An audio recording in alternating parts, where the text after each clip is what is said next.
નમસ્કાર વિદ્યાર્થી મિત્રો, Oxford school of science Amreli વતી હું સુતરિયા હિરેન આપનું હાર્દિક સ્વાગત કરું છું યુટ્યુબ ચેનલની અંદર। ગત વિડીયો લેક્ચરની અંદર ટેન્સની સામાન્ય માહિતી ઉપરાંત ધ સિમ્પલ પ્રેઝન્ટ ટેન્સ, હકાર, નકાર અને પ્રશ્નાર્થ આ ત્રણેય પ્રકારના ફોર્મેટ પ્રમાણે અને સિમ્પલ પ્રેઝન્ટ ટેન્સની અંદર કેવા પ્રકારના વાક્યો દર્શાવી શકાય, સિમ્પલ પ્રેઝન્ટ ટેન્સ શું છે વગેરે જેવી માહિતી આપણે આગળના વિડીયો લેક્ચરની અંદર મેળવી। આગળ આપણે જે ટેન્સની ચર્ચા કરીએ છીએ એ જ પ્રમાણે આજે આપણે સિમ્પલ પાસ્ટ ટેન્સ જોઈએ। સિમ્પલ પાસ્ટ ટેન્સ એટલે કે સાદો ભૂતકાળ।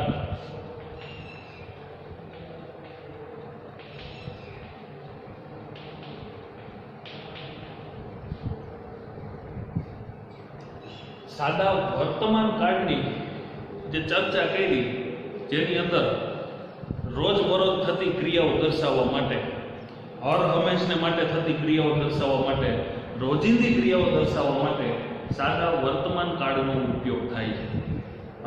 બીજી એક વાત એવી પણ કઈ રીતે એમાં સનાતન સત્ય હોય, ગણિત કે વિજ્ઞાનના નિયમો કે સિદ્ધાંતો હોય, કહેવતો હોય, મહાવરાઓ હોય કે રૂઢિપ્રયોગો હોય વગેરે જેવી બાબતો દર્શાવવા માટે પણ સાદા વર્તમાન કાળનો ઉપયોગ થાય છે। આવી ક્રિયાઓ કેવી રીતે દર્શાવવી એ પણ આપણે એની સેન્ટેન્સ પેટર્ન દ્વારા એની સમજૂતી મેળવી લીધી।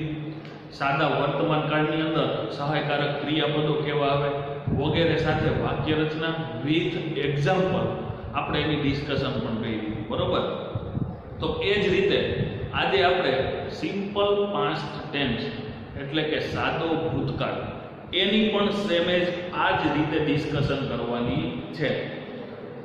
આગળના વિડીયો લેક્ચરની અંદર મેં તમને વાત પણ કરી હતી કે અલગ અલગ પ્રકારના ગ્રામેટિકલ ટોપિકને શીખવા માટે સૌથી પહેલાં સેન્ટેન્સ પેટર્ન એટલે કે વાક્યના પ્રકાર અલગ અલગ છે, એની વાક્ય રચનાઓ કેવી હોય એ જે તમને ટેન્સની અંદર શીખવા મળે, એટલે કે ટેન્સમાં કેવી ક્રિયાઓ હોય તે વગેરે એ સૌથી પહેલાં જાણવું અગત્યનું કહેવાય, મોસ્ટ ઇમ્પોર્ટન્ટ થિંગ। ત્યાર પછીના ફંક્શનના ટોપિક હોય, ડાયરેક્ટ ઇનડાયરેક્ટના ટોપિક હોય, ચેન્જ ધ ટેન્સ હોય, ચેન્જ ધ વોઇસ હોય એટસેટ્રા વગેરે કોઈ પણ પ્રકારની જે આપણી બોર્ડની પેપર સ્ટાઇલ પ્રમાણે ગ્રામેટિકલી ટોપિક જે પૂછાય છે એ ટોપિક શીખવામાં સરળતા રહે। પણ સૌથી ફર્સ્ટ આપણે જો જોઈએ તો ટેન્સની ક્રિયાઓ આપણને ખબર હોવી જોઈએ, જે તમે ઓલરેડી ધોરણ 9 અને 10માં શીખી પણ ગયા છો। આપણે અહીંયા રિવિઝન સ્વરૂપે જે તમારે અહીંયા આપણે જે ચર્ચા કરીએ છીએ એ તમારે વ્યવસ્થિત એ પ્રમાણેની એક્સરસાઇઝ સાથેનું તમારી જાતે એક્ઝામ્પલ્સ કલેક્ટ કરી અને વધારે એક્ઝામ્પલ પણ તમારે બુકની અંદર લખવાના છે, જે આપણી ઇંગ્લિશની ગ્રામર બુક આપણે બનાવીએ છીએ તે ધોરણ 11ની અંદર તમે શીખેલા ગ્રામરના કોઈ પણ ટોપિક જે છે એ each and every topic of the grammar એ તમારે 12થની અંદર એનો ઉપયોગ આવશે અને આવશે મસ્ટ। એટલા માટે આપણે જે ધોરણ 11ની અંદર ગ્રામરની બુક બનાવીએ, ટોપિક શીખીએ વગેરે ટોપિક જે છે એ નહીં કે માત્ર અને માત્ર 11મા ધોરણ પૂરતું જ, પરંતુ 12મા ધોરણની અંદર પણ એનો આપણે ઉપયોગ કરી શકીએ એ રીતે આપણે એની તૈયારી કરવાની છે, ભૂલી જવાનું નથી। જોઈએ આપણે અહીંયા સિમ્પલ પાસ્ટ ટેન્સ સાદો ભૂતકાળ। તો સૌ પ્રથમ આપણે જ્યારે પહેલા જ લેક્ચરની અંદર ટેન્સના જે ચર્ચા કરી હતી એ ચર્ચા પ્રમાણે આપણે એવું પણ વાત કરી હતી કે સૌથી અગત્યની મુખ્ય જો કહી શકાય તો 3 kind of tense activity and જે એની અંદર આપણે ચર્ચા કરી હતી એમાં આવી વાત કરી હતી કે ભૂત, ભવિષ્ય અને વર્તમાન એટલે કે પાસ્ટ, ફ્યુચર અને પ્રેઝન્ટ। આ 3 પ્રકારના જે ટેન્સની ક્રિયાઓ છે એ આપણે સમજી લઈએ તો એની ચાલુ ક્રિયા, પૂર્ણ ક્રિયા, ચાલુ પૂર્ણ ક્રિયા એ સમજવામાં ઘણી બધી સરળતા થાય। તો સાદા ભૂતકાળની અંદર સૌથી પહેલા તો કેવા પ્રકારની ક્રિયાઓ દર્શાવાય? તો કે ભૂતકાળ એટલે આપણે અહીંયા અત્યારે વીતી ગયેલા સમય વિશેની ડિસ્કશન કરીએ છીએ. તો વીતી ગયેલા સમય વિશે વાત કરવા માટે સાદા ભૂતકાળનો ઉપયોગ થાય છે. ખબર પડી? તો વીતી ગયેલા સમય વિશે જે આપણે ચર્ચાઓ કરતા હોય તો આવા પ્રકારની ચર્ચાઓ કરવા માટે ખાસ કરી અને આવા જે અમુક સમયદર્શક શબ્દો દ્વારા સાદા ભૂતકાળને આપણે થોડું વધુ ક્લેરિફાઈ કરી શકીએ. અગો, એ જ રીતે લોંગ અગો. અગો એટલે પહેલા, વર્ષો જૂનું હોય એવું. લોંગ અગો એવું કહીએ ત્યારે એનો મીનિંગ એવો છે કે ખૂબ જ પહેલાનું. સામાન્ય રીતે 10-15 વર્ષ પહેલાનું હોય તો એ જૂનું ભૂતકાળ કહેવાય. પણ આપણે જ્યારે 50-100 વર્ષ પહેલાનું એવું કહે એટલે લોંગ એગો. પછી હજી પણ વધુ ભૂતકાળના સમય વિશેની ચર્ચા કરવા માંગતા હોય તો આપણે એને ભારપૂર્વક એવું બોલીએ. જેમ ખાલી અગો એટલે ભૂતકાળના વીતી ગયેલા વર્ષોની વાત થઈ. લોંગ અગો એટલે કે વધારે વર્ષો વીતી ગયા હશે એટલે. અને એવી જ રીતે ઘણા બધા વર્ષો વીતી ગયા હોય ત્યારે આપણે લોંગ અગો એવું કહીએ છીએ. ખ્યાલ આવ્યો? એટલે એનો મીનિંગ બધો એક સરખો થયો. પણ ભૂતકાળનો સમય, એથી પણ આગળનો સમય, એનાથી પણ ભૂતકાળનો સમય, આવું આપણે જ્યારે કહેવા માંગતા હોય ત્યારે લોંગ અગો એવો શબ્દ પ્રયોગ કરીએ છીએ મિત્રો. એટલા માટે આ બધા શબ્દો જે છે એ તમને ભૂતકાળની કોઈ પણ પરિસ્થિતિની વાત કરીએ છીએ. એટલે કે ભૂતકાળના કોઈ એક સમયમાં, એટલે કે વીતી ગયેલા સમયમાં, પણ એનો ચોક્કસ ટાઈમ આપણને ખબર ન હોય, પણ એ આપણે ઘણી બધી વખત એવું કહેતા હોય કે 5-10 વર્ષ થયા હશે એના, 50-100 વર્ષ તો પાકા એમ. તો આવું આપણે બોલતા હોય એટલે એનો મિનિંગ શું થયો કે ચોક્કસ પ્રકારે એક પરફેક્ટ ટાઈમનું ઇન્ડિકેશન નથી, એટલો ખ્યાલ છે કે વીતી ગયેલા સમયની વાત છે. તો આવી વીતી ગયેલા સમય વિશેની વાત કરવા માટે સાદા ભૂતકાળનો ઉપયોગ થાય છે. ઓકે, જેમ કે એમાં આપણે પછી વાર્તાઓ છે, એટલે કે વાર્તા અથવા તો સ્ટોરી કે જે આપણે ચર્ચા કરીએ છીએ, તો આ જે વાર્તાઓ હોય ને એ વીતી ગયેલા સમયની વાત હોય. એટલે વાર્તા કહો કે વીતી ગયેલો સમય કહો, એ બધું એક જ થયું. તો રિપોર્ટ રાઇટિંગ કરતી વખતે ભૂતકાળનો ઉપયોગ હોય છે. તો ઇન શોર્ટ એવું કહી શકાય કે વીતી ગયેલા સમય વિશેની વાત કરવા માટે સાદા ભૂતકાળનો ઉપયોગ થાય છે. જેમાં આપણે એના અમુક ચોક્કસ શબ્દો છે, પણ એવું જરૂરી નથી કે ભૂતકાળ વિશેની વાત કરવા માટે આવા સમયદર્શક શબ્દોનો ઉપયોગ હોય તો જ ભૂતકાળનું સેન્ટેન્સ કહેવાય. બરોબર? આ તો આપણે એને વધુ ક્લેરિફાઈ કરવા માટે દર્શાવીએ છીએ. એવી જ રીતે વંશ, કોઈ એક વખત, જ્યારે કોઈ પણ વાતની શરૂઆત એવી થતી હોય કે વંશ, બીજી રીતે એવું કહી શકાય વન્સ અપોન અ ટાઈમ. બરોબર? વન્સ એટલે પણ એ વીતી ગયેલો સમય એમ. વન્સ અપોન અ ટાઈમ એટલે કે કોઈ એક વખત એમ. એટલે જે વન્સ એવું કહે કોઈ એક વખત, એનો મિનિંગ એવો થાય કે અહીંયા આપણે જ્યારે એવું બોલીએ કે કોઈ એક વખત, એટલે એનો મિનિંગ આપણને મગજમાં સીધું જ એવું થાય કે કોઈ સમય વયો ગયો તેની વાત કરી રહ્યો છે. તો આવી રીતે વન્સ અપોન અ ટાઈમ હોય, યસ્ટરડે હોય.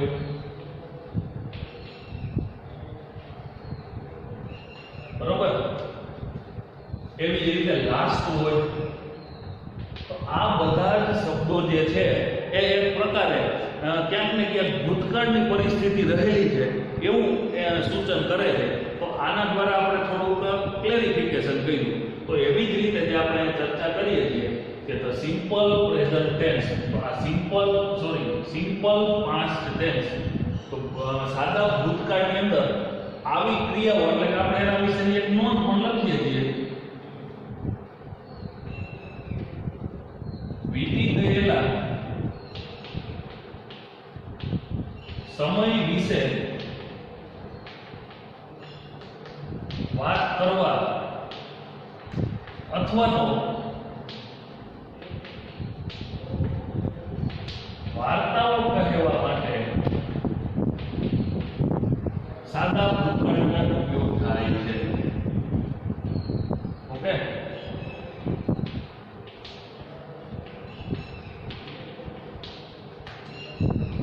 તો મિત્રો, હવે આપણને એવી તો ખબર પડી ગઈ આપણી મધર ટંગ ગુજરાતીની અંદર વર્તમાન કાળ, ભૂતકાળ, ભવિષ્યકાળ આપણે સામાન્ય રીતે આપણી રૂટીન બોલચાલની ભાષાઓની અંદર ખૂબ જ સરળતાથી અને યોગ્ય રીતે દર્શાવી શકીએ છીએ. તો અહીંયા ઇંગ્લિશની અંદર પણ દર્શાવવા માટે આગળ પણ આપણે ચર્ચા કરી હતી કે સૌથી મોસ્ટ ઇમ્પોર્ટન્ટ વોકેબ્યુલરી કે શબ્દ ભંડોળ આપણી પાસે હોવું જોઈએ. અને બીજી જો વાત કરીએ તો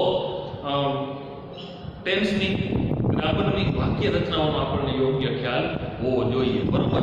તો આપણે અહીંયા એ તો વાત કરી લીધી કે સાદા ભૂતકાળમાં કેવી ક્રિયાઓ હોય, પણ આ ક્રિયાઓ કેવી રીતે દર્શાવવી, how we can indicate the simple past tense. તો એના માટે આપણે એની સેન્ટેન્સ પેટર્ન જોવી પડે. સૌથી પ્રથમ તો હકાર, નકાર અને પ્રશ્નાર્થ આ ત્રણેય પ્રકારના વાક્યોનો ખ્યાલ ચોક્કસ હોવો જોઈએ. અને દરેકે દરેક ટેન્સની અંદર હકાર, નકાર, પ્રશ્નાર્થ એ વાક્ય આપણે શીખવાના છે અને એની જ પેટર્ન શીખવાની છે અને ગોખવાનું નથી પણ સમજવાનું છે.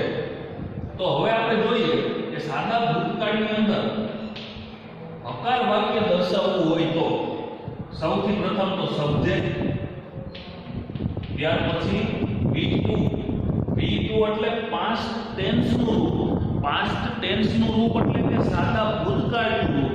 મિત્રો તમે ધોરણ 9 અને 10 ની અંદર પણ શીખી ગયા છો ક્રિયાપદના અલગ અલગ પ્રકારના ફોર્મ એટલે કે ક્રિયાપદના રૂપો એવું કહેવાય. જેમાં એવું શીખાજો કે V1, V2, V3. તો V1 એટલે ક્રિયાપદનું મૂળ રૂપ અને એવી જ રીતે V2 એટલે ક્રિયાપદનું ભૂતકાળનું રૂપ, પાસ્ટ ટેન્સનું રૂપ અને એવી જ રીતે V3 એટલે પાસ્ટ પાર્ટિસિપલ એટલે કે ક્રિયાપદનું ભૂત કૃદંતનું રૂપ. તો મિત્રો આજે જ્યારે અહીંયા સિમ્પલ પાસ્ટ ટેન્સની અંદર V2 ની આપણે અહીંયા ચર્ચા કરી એટલે કે V2 એવું મૂકવાનું આવે છે. તો અહીંયા પહેલી ફરજ તમારી એ બને કે તમારે ક્રિયાપદના રૂપો પાકા કરવા પડે. ધોરણ 10 ની કે ધોરણ 9 ની ગ્રામર બુકની અંદર ક્રિયાપદના રૂપોનો અભ્યાસ આપ્યો હોય તો V1, V2 અને V3 આવડતા હોય તો જ ભૂતકાળનું કામ થઈ શકશે. એટલે કાંઈ ખાસ V2 આવડતું હોય તો તમે સાથે અને હજી આગળ V3 નો ઉપયોગ પણ આવશે. પૂર્ણકાળની ક્રિયાઓનો અભ્યાસ કરીશું ત્યારે. એટલે અત્યારથી જ હવે તમારે એક વખત તમને ઘણા બધા રોજબરોજની અથવા તો ગ્રામરનો ઉપયોગ તમે શીખતા હોય, ગ્રામરનો અભ્યાસ કર્યો હોય અત્યાર સુધીમાં ત્યારે V1, V2, V3 નો અભ્યાસ કર્યો જ હોય છે. પણ જો આપ વિદ્યાર્થી મિત્રો ભૂલી ગયા હોય તો વ્યવસ્થિત સ્વરૂપે તમારે એને એક વખત પાછા તૈયાર કરવા પડશે, રિફર કરવા પડશે, રિવિઝન કરવું પડશે. તો હું તમને વિદ્યાર્થી મિત્રોને ખાસ જણાવું છું કે જો તમને ન આવડતા હોય તો વ્યવસ્થિત રૂપે પહેલા તો તમારે તૈયાર કરવા પડશે. બરોબર? ત્યાર પછી ઓબ્જેક્ટ એટલે કે કર્મ અને અન્ય શબ્દ એટલે કે અધર વર્ડ્સ. ઓકે, તો તમે આટલા અભ્યાસ ઉપરથી આપણે સિમ્પલ પ્રેઝન્ટ શીખ્યા અને સિમ્પલ પાસ્ટ ની અહીંયા વાત કરીએ છીએ. તો ત્યારે તમને એવો ખ્યાલ આવી ગયો. આવી જ વાત તમે સિમ્પલ પ્રેઝન્ટમાં પણ જોયું હતું કે સિમ્પલ પ્રેઝન્ટ ટેન્સની અંદર હકાર વાક્ય હોય ત્યારે સહાયકારક ક્રિયાપદ એટલે કે હેલ્પિંગ વર્બ હોતું નથી. તો એ જ પરિસ્થિતિ અહીંયા સાદા ભૂતકાળમાં જ છે કે સાદા ભૂતકાળની અંદર પણ જ્યારે હકાર વાક્ય હોય ત્યારે હેલ્પિંગ વર્બ હોતું નથી. ઓકે, આ પરિસ્થિતિ મેં તમને અહીંયા રિવાઇન્ડ એટલા માટે કરાવી છે કે બધા જ કાળ તમે જુઓ તો એની વાક્ય રચનાનો અભ્યાસ કરશો તો સિમ્પલ પ્રેઝન્ટ ટેન્સનું હકાર વાક્ય ખાસ યાદ રાખજો. આ વસ્તુ તમને ઘણું બધું શીખવશે. ડાયરેક્ટ ઇનડાયરેક્ટ ની અંદર પણ આ વાક્યમાં તમને ઘણું બધું શીખવા મળશે.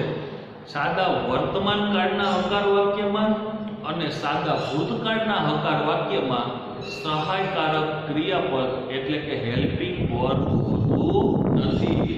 બાકી કોઈ પણ પ્રકારના ટેન્સની અંદર હકાર, નકાર કે પ્રશ્નાર્થ પેટર્ન તમે ચેક કરશો તો બધા જ સેન્ટેન્સની અંદર ટેન્સ પ્રમાણે, વાક્ય પ્રમાણે એમાં હેલ્પિંગ વર્બ એટલે કે સહાયકારક ક્રિયાપદ આપવામાં આવેલું હશે.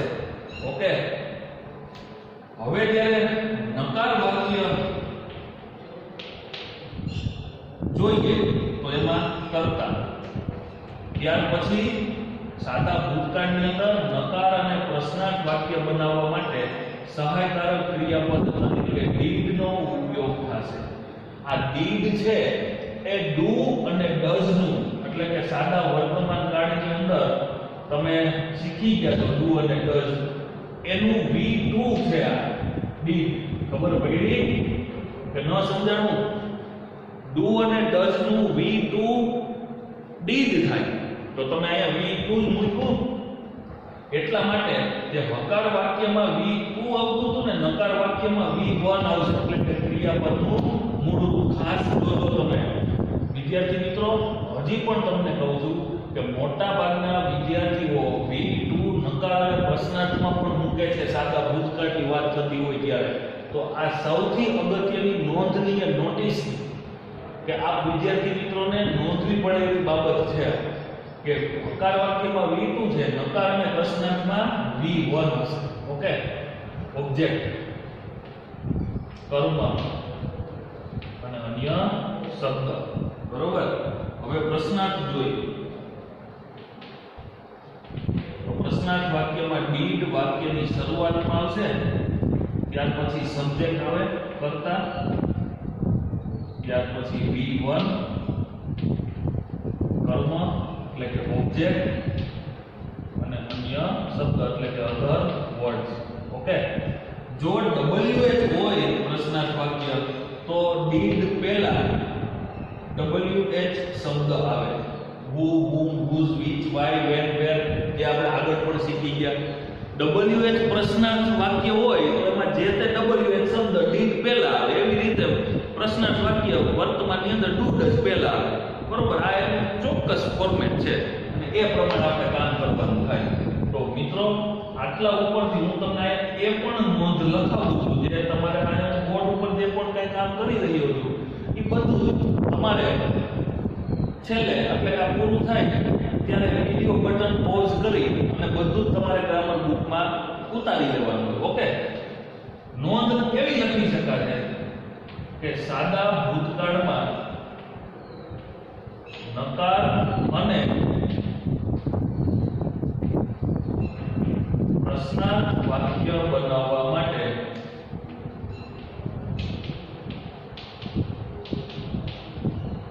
ડી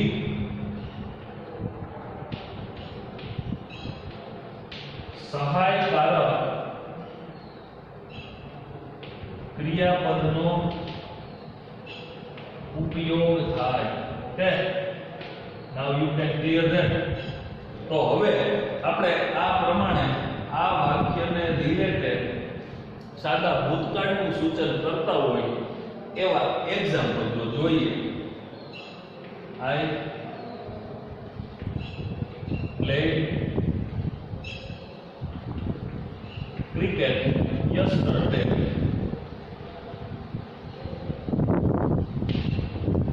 હું ગઈકાલે ક્રિકેટ રમ્યો.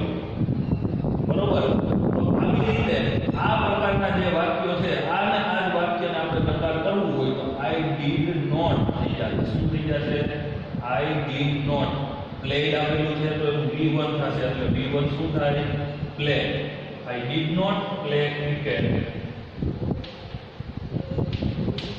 yesterday.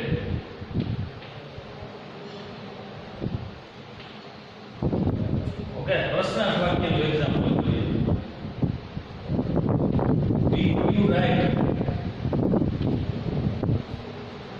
Did you write an essay last night?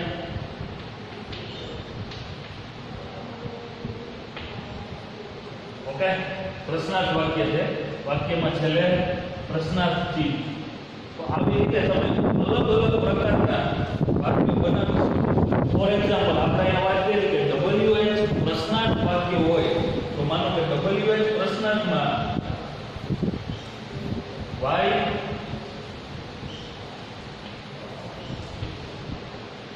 did you get up?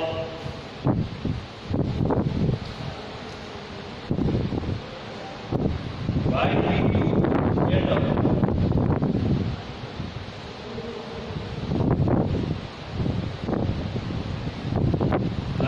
Night. આવી રીતે તમે સાદા ભૂતકાળનું સૂચન થઈ રહ્યું હોય એ પ્રકારના વાક્યો દર્શાવી શકો. બરોબર? તો આના ઉપરથી તમને એક ક્લિયર થઈ ગયું હશે. બીજું, માત્ર ને માત્ર તમારે એક બીજી પ્રેક્ટિસ એ કરવાની છે, જેમ અહીંયા 4 વાક્ય મેં દર્શાવ્યા છે એ પ્રમાણે તમારે બીજા હજી પણ 5-6 વાક્ય તમારી જાતે વિચારી અને સાદા ભૂતકાળનું સૂચન થયેલું હોય આ વાક્ય રચના પ્રમાણે અને બીજા અહીંયા જે એક્ઝામ્પલ આપેલા છે એ પ્રમાણેની તમારે એક પ્રેક્ટિસ કરવાની છે. ઓકે? તો ખાસ દરેક વિદ્યાર્થી મિત્રો જે મેં કીધું છે એ પ્રમાણેની એક યોગ્ય રીતે પ્રેક્ટિસ પણ કરશે. રેડી? હવે આપણે નેક્સ્ટ લેક્ચરમાં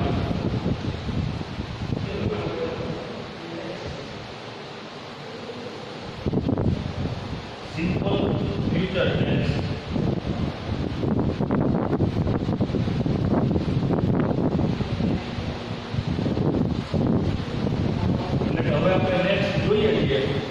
વિડિયો બટન પોઝ કરી અને બોર્ડ ઉપર લખવામાં આવેલી તમામ પ્રકારની સિમ્પલ પાસ્ટ ટેન્સની માહિતી તમે તમારી ગ્રામર બુકમાં ઉતારી લેજો. તો સિમ્પલ ફ્યુચર ટેન્સ સાદો ભવિષ્યકાળ. આગળ પણ આપણે જ્યારે સામાન્ય ટેન્સ વિશેની થોડી ચર્ચા કરતા હતા ત્યારે એવી પણ વાત કરી હતી કે ભવિષ્યકાળની એટલે કે ચાલુ પૂર્ણ ભવિષ્યકાળ જે આવે છે એ કન્ટિન્યુઅસ પરફેક્ટ ફ્યુચર ટેન્સની ક્રિયાઓ કોર્સમાં નથી. અને ત્યારે એવી પણ ચર્ચા કરી હતી કે સૌથી ઓછામાં ઓછી આપણી વાતોની અંદર ભવિષ્યકાળની ક્રિયાઓ હોય છે અને જ્યારે પણ કોઈ સમયની પરિસ્થિતિ પ્રમાણે આપણે ક્રિયાઓ દર્શાવીએ છીએ ત્યારે સૌથી વધુ જો ઉપયોગમાં આવતી હોય એવી ભવિષ્યકાળની 4 પ્રકારની ક્રિયાઓમાંથી સિમ્પલ ફ્યુચર ટેન્સ એટલે કે સાદો ભવિષ્યકાળ, આ સાદા ભવિષ્યકાળની ક્રિયાઓ એ સૌથી વધુ ઉપયોગી છે. જોઈએ, સિમ્પલ છે, માત્ર ને માત્ર આપણે થોડીક માહિતી યાદ રાખવી છે. સિમ્પલ ફ્યુચર ટેન્સ એટલે કે સાદો ભવિષ્યકાળ, તો આવનારા સમય વિશેની વાત કરવા માટે સાદા ભવિષ્યકાળનો ઉપયોગ થાય છે. તો મિત્રો, આપણે ત્યારે એ પણ વાત કરી હતી કે ભવિષ્ય વિશે તમે કે હું કોઈ પણ વ્યક્તિ જાણતા નથી. માત્ર ને માત્ર મહાભારતના કેરેક્ટરની અંદર સહદેવના પાત્ર ઉપરથી આપણે એટલું જાણીએ છીએ કે સહદેવને એવી ગોડ ગિફ્ટ હતી કે જો એને પૂછવામાં આવે તો એ ભવિષ્યનું સૂચન કરી શકે. મિત્રો, ભવિષ્ય વિશે માત્ર ને માત્ર પોસિબિલિટી હોય છે. ભવિષ્ય વિશેની વાતો તો આપણે કરતા હોઈએ છીએ કે આવતા વર્ષે અમે આટલું ભણી લેશું, આવતા અઠવાડિયે, આવતા મહિને આટલું શીખી લેશું. આવું બધું આપણે માત્ર કલ્પનાઓ કરતા હોઈએ છીએ, પૂર્વધારણાઓ જેને કહેવાય. પછી થાય કે એટલે કે હવે પછીથી 1 મિનિટ પછી પણ શું થવાનું છે એ સામાન્ય રીતે આપણે કોઈ જાણતા હોતા નથી. તો આવી જે કલ્પનાઓ આપણા દ્વારા દર્શાવવામાં આવે છે એ બહુ ઓછી હોય છે. સામાન્ય પરિસ્થિતિઓમાં ક્યારેક જ આવું આપણે જોતા હોઈએ છીએ. એટલે ભવિષ્યકાળનો સામાન્ય ઉપયોગ પણ ઓછો છે. પણ જો સિમ્પલ ટેન્સની ક્રિયાઓમાં સિમ્પલ ફ્યુચર ટેન્સની ક્રિયા જે છે ને એ ભવિષ્યની અન્ય કોઈ પણ ક્રિયાઓ કરતાં કે વધુ દર્શાવવા માટે ઉપયોગ થાય છે. તો આવી ભવિષ્યની ક્રિયાઓ દર્શાવવા માટે સમયનું સૂચન કરતો શબ્દ જોઈએ તો નેક્સ્ટ શબ્દ જે છે એટલે કે આવતું એવું સૂચન કરે છે. પછી આપણે એવું કહીએ કે next Sunday, next Monday, next year વગેરે જેવા પ્રકારના આપણા પ્લાનિંગ હોય છે ને એ આવનારા સમય વિશેનું સૂચન કરે છે. એટલે નેક્સ્ટ શબ્દ છે એ ભવિષ્યની ક્રિયાનું સૂચન કરે છે. ઓકે, તો એવી જ રીતે અહીંયા જે આપણને આપવામાં આવેલા નેક્સ્ટ શબ્દ છે અથવા તો આપણે એવું કહેતા હોય કે ઇન ફ્યુચર, ટુમોરો છે, આવતીકાલે. તો આવતીકાલ એટલે પણ એ ભવિષ્યની ક્રિયા થઈ. તો મિત્રો, આવી રીતે આ શબ્દો દ્વારા આપણે થોડુંક સમજી શકીએ કે આ ભવિષ્યની ક્રિયાનું સૂચન કરતા શબ્દો છે. જે આવનારા સમય વિશેની વાત કરે છે. નેક્સ્ટ શબ્દની સાથે તમે અલગ અલગ પ્રકારના શબ્દ પ્રયોગ કરી શકો છો. Next Monday, next Tuesday, next year, next month. તો આવી પરિસ્થિતિઓ એ ભવિષ્યકાળની પરિસ્થિતિ દર્શાવે છે. તો સાદો ભવિષ્યકાળ એટલે એનો મિનિંગ શું થયો? આપણે એની વ્યાખ્યા સ્વરૂપે કેવું હોય તો એવું કહી શકાય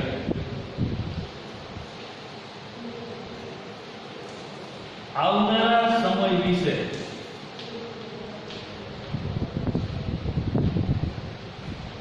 વાત કરવા માટે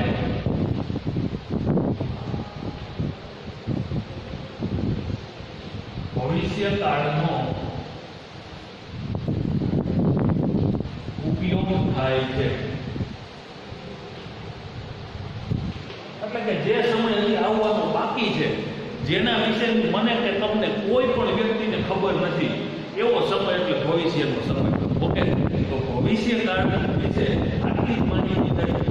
આવનારા સમય વિશેની વાત કરવા માટે કે જે સમય હજી આવવાનો બાકી છે એવા સમય વિશેની વાત કરવા માટે સાદા ભવિષ્યકાળનો ઉપયોગ થાય.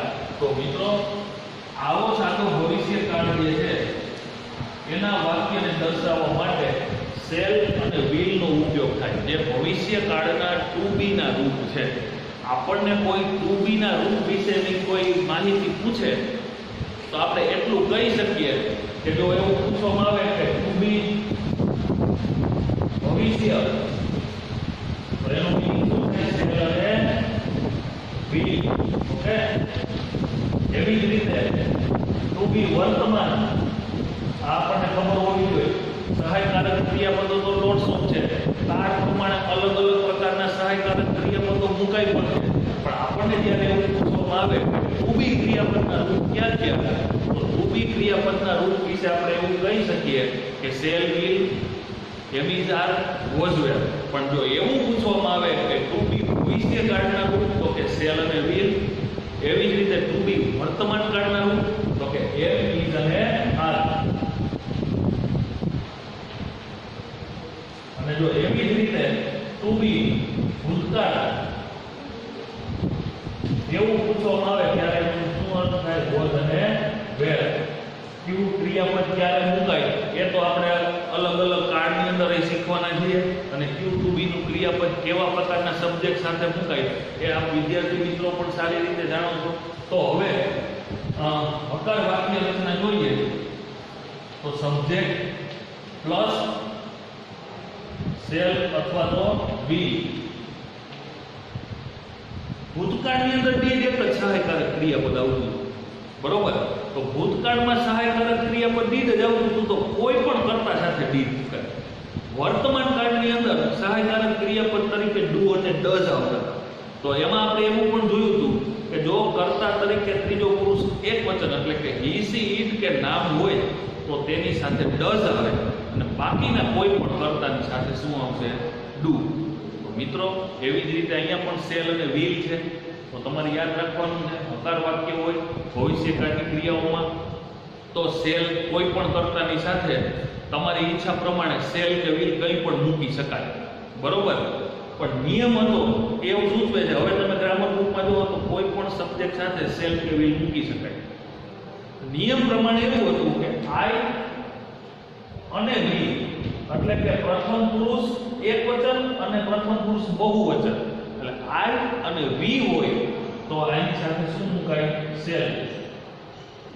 અને બાકીના બીજા કોઈ પણ કર્તાની સાથે વિલ મુકાય. પણ તમે શેલ કે વિલ ગમે તે મૂકી શકો. અહીંયા બીજો કોઈ પદ પડતો નથી. એકવચન કે બહુવચનનો એવો કંઈ નિયમ લાગુ પડતો નથી. ત્યાર પછી ક્રિયાપદનું મૂળ રૂપ, કર્મ, અન્ય શબ્દ. ઓકે, જોજો મિત્રો, વાક્ય રચનાઓ તમને બધે જ એક જ સરખી લાગશે, પણ અલગ અલગ પ્રકારની સેન્ટેન્સ પેટર્ન તમે જોતા જાઓ તો તમને માત્ર ને માત્ર અહીંયા જે આપવામાં આવ્યું હેલ્પિંગ વર્બ અને આ મેઇન વર્બ, હેલ્પિંગ વર્બ અને મેઇન વર્બ એ જ બધા ટેન્સ પ્રમાણે બદલાતા રહે. તો એ ટેન્સ પ્રમાણે જે બદલાય છે ને એની આપણે સમજણ યોગ્ય મેળવવાની છે, જેથી કરી અને તમારે 12 પ્રકારના કાર્ડની બહાર જઈને 36 વાક્ય રચનાઓ ગોખવાની જરૂર નથી. અને મેં તમને ત્યારે કીધું હતું કે જો તમે એ ગોખવાનો પ્રયત્ન કરશો તો પણ એ કઈ મેળ પડશે નહીં. બરોબર. હવે જો નકાર વાક્ય જોઈએ તો આ નકાર વાક્યની અંદર કરતા હવે માત્ર એમનું એમ જ લખવાનું છે. આ બધું શેલ બી નકાર વાક્ય છે અને એટલું આપણે ફિક્સ ફોર્મેટમાં મગજમાં એક યાદ રાખી જ લેવાનું છે કે નકાર વાક્ય હોય તો એમાં નોટ મુકાય અને નોટ હંમેશા સહાયક ક્રિયાપદ પછી મુકાય. બરોબર.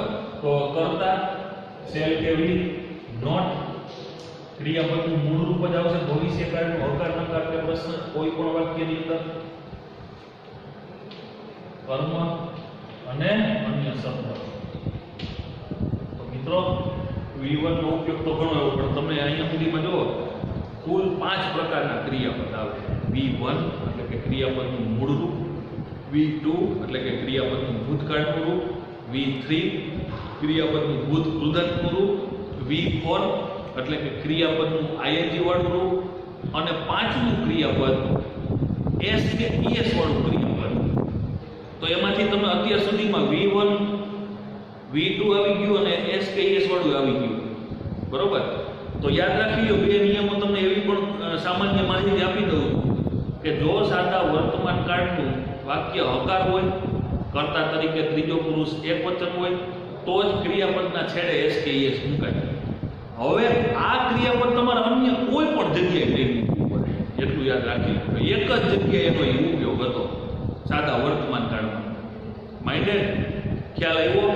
બીજે કોઈ પણ જગ્યાએ s કે es વાળું ક્રિયાપદ હવે અત્યાર સુધીમાં એના સિવાય કંઈ આવ્યું નથી અને હજી પણ આગળના ટેન્સ શીખીશું ત્યારે આવશે પણ નહીં. બીજો નિયમ ક્રિયાપદનું ભૂતકાળનું રૂપ હમણાં જ આપણે સાદા ભૂતકાળમાં શીખી ગયા. તો એટલું એ પણ યાદ રાખી લેજો કે સાદા ભૂતકાળના હકાર વાક્યમાં આપણે V2 મૂક્યું. હવે બીજે એક પણ કાળની ક્રિયાઓમાં V2 નો ઉપયોગ આવશે નહીં. તો હવે મિત્રો આપણે જોઈએ ને આ V1 નો ઉપયોગ તો જોયો આપણે વર્તમાનમાં આવ્યો, ભૂતકાળમાં આવ્યો, સાદા ભૂતકાળમાં આવ્યો, ભવિષ્યકાળમાં વિવિધ પ્રકારના સેન્ટેન્સની અંદર એનો ઉપયોગ આવી ગયો. હજી આગળ કોઈ પણ ઉપયોગ આવશે એમાં ing વાળા ક્રિયાપદ આવશે અને V3 આવશે. બરોબર. પ્રશ્નાર્થ જોઈએ.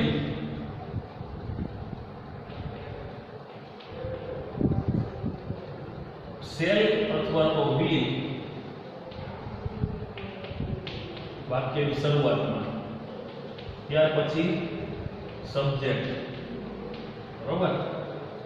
ત્યાર પછી મેઇન વર્બ એટલે કે V1, ઓબ્જેક્ટ એટલે કે કર્મ અને અન્ય શબ્દ. છેલ્લે પ્રશ્નાર્થ ચિહ્ન. તો મિત્રો આ પ્રમાણે હું એવું માનું છું કે તમે પણ અલગ અલગ પ્રકારના વાક્ય બનાવી શકો. સામાન્ય રીતે ટેન્સની ક્રિયાઓ તો આપણે અગાઉ પણ શીખી જ ગયા છીએ.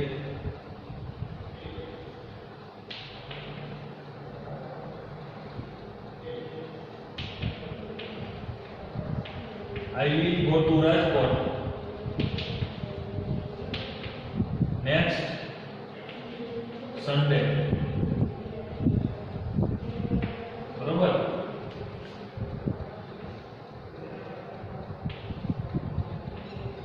અથવા તો I shall not buy new car tomorrow.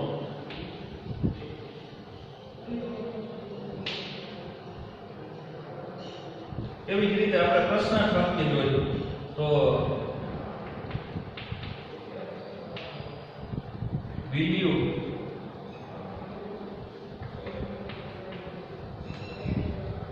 you give me your notebook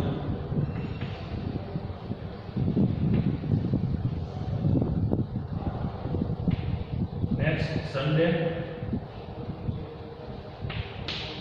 બરોબર. આ રીતે તમે વાક્ય રચનાને ફોલો કરતા કરતા યોગ્ય રીતે એનો અર્થ નીકળતો એ પ્રમાણેના વાક્ય જે છે એ લખી શકો. They will learn an English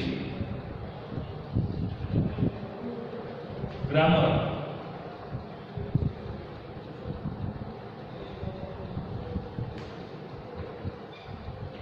next month.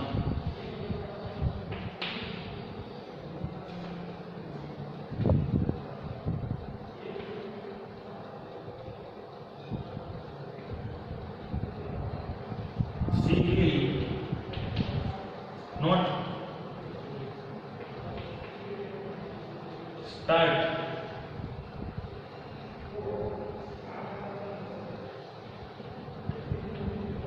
lesson. હવે જો આ રીતનો કોઈ પણ સમયદર્શક શબ્દ પણ ન આપવામાં આવ્યો હોય તો પણ આ રીતનું વાક્ય તૈયાર થાય. તો આટલા વાક્ય જો તમે સમજી શકો છો તો સિમ્પલ કે હવે પછીના વધારેના વાક્ય તમારે લખવા હોય તો પણ તમે જો યોગ્ય રીતે તેને સમજ્યા હોય અને વોકેબ્યુલરી આવડતા હોય એટલે અલગ અલગ પ્રકારના ક્રિયાપદો આવડતા હોય તો ખૂબ જ સરળતાથી તમે આગળ આ કામ કરી શકો. તો આપણે મિત્રો ટેન્સની ક્રિયાઓમાં ત્રણેય પ્રકારના સિમ્પલ ટેન્સની ક્રિયાઓ સારી રીતે શીખી ગયા. પાર્ટ 1 ની અંદર સિમ્પલ પ્રેઝન્ટ ટેન્સ શીખી ગયા અને ટેન્સ શું છે એના વિશેની આપણે ઇન્ફોર્મેશન ગ્રહણ કરી. સેકન્ડ પાર્ટની અંદર સિમ્પલ પાસ્ટ અને સિમ્પલ ફ્યુચર ટેન્સ વિશેની વાત કરી. મેઇન સિમ્પલ ટેન્સની ક્રિયાઓ હોય છે. જો તમે સિમ્પલ ટેન્સની ક્રિયાઓ ત્રણેય વ્યવસ્થિત સમજી ગયા છો તો હવે પછી તમને એની કન્ટિન્યુઅસ ટેન્સની ક્રિયાઓ એટલે કે કન્ટિન્યુઅસ પ્રેઝન્ટ, કન્ટિન્યુઅસ પાસ્ટ અને કન્ટિન્યુઅસ ફ્યુચર ટેન્સને સમજવામાં ઘણી બધી સરળતા થશે. અને આ સમજાઈ ગયા પછી એની તમને સામાન્ય માહિતી જ આપવી પડે અને સામાન્ય માહિતી પણ એટલા માટે કે તમે સેકન્ડરીની અંદર શીખી ગયા છો. તો હવે આપણે નેક્સ્ટ પાર્ટની અંદર ઝડપથી કન્ટિન્યુઅસ ટેન્સની માહિતી એટલે કે ત્રણેય પ્રકારના કન્ટિન્યુઅસ ટેન્સ શું છે એના વિથ એક્ઝામ્પલ સાથે આપણે માહિતી મેળવશું. આ કામ જેવું પૂરું થાય ટેન્સનું આપણું એટલે ચેન્જ ધ ટેન્સ અને વોઇસની માહિતી આપી દો એટલે ચેન્જ ધ વોઇસ એ તમે એ કામ કરી શકશો. બરોબર? એટલે આપણી પેપર સ્ટાઇલ પ્રમાણે ચેન્જ ધ ટેન્સ અને ચેન્જ ધ વોઇસ એ કામ પૂરું થશે. કરીશું. આભાર.